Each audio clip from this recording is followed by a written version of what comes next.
Emisión.net.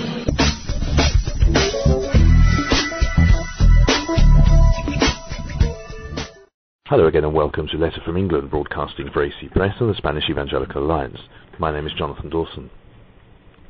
This week we're in the footsteps of George Borrow, the well-known colporteur or seller of Bibles and Christian literature, who travelled the length and breadth of the Iberian peninsula in the mid-19th century.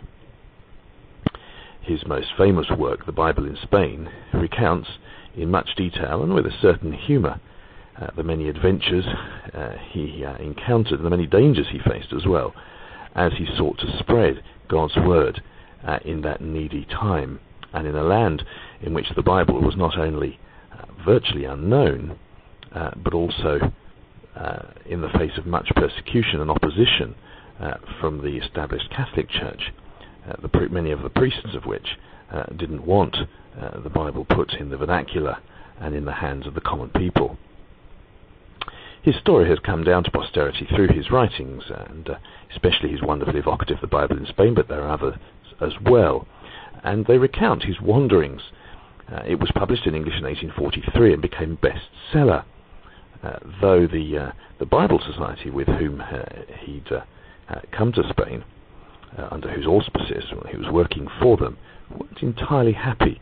I think they felt the book wasn't perhaps quite as spiritual as it might have been. It was translated into Spanish by Manuel Azaña, Prime Minister during the 1930s. But now a contemporary writer, David Fernández de Castro, has followed in Borrow's footsteps to write about his heritage in the 21st century, principally in the presence of evangelical churches in many of the towns and villages that Borrow visited. 170 years have passed since Borrow passed by, on horseback or by donkey, but Fernández, on reading the Bible in Spain, realized that many of the sharp differences between evangelicals and the Catholics who so persecuted Borrow and his Spanish Protestant contemporaries have yet to be resolved. In order to find out what was left of Borrow's Spain, Fernández also took to the road.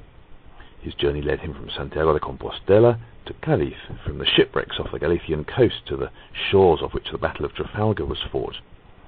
He revisited the places where Borrow encountered such dramas as an alcoholic trap in Bembibre, a Castilian prophetess in La Mancha, noting down gypsy language in Badajoz, and later Borrow would translate some of the Gospels into Calais, the gypsy language, and escaping wolves in Almaraz.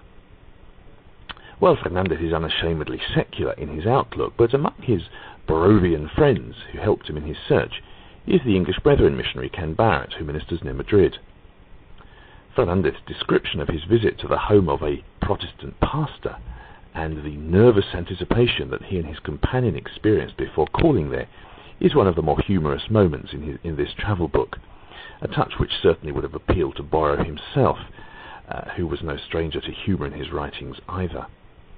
And Fernández's book, well worth a read, is entitled In the Footsteps of George Borrow, 19th Century Bible Seller, and is published by Altea. And it's encouraging and interesting to note the work of a rather unusual breed of person, the colporteur, and particularly in such difficult times, as was the case with George Borrow, is still of interest today, both to literati and to, dare we say, the common folk.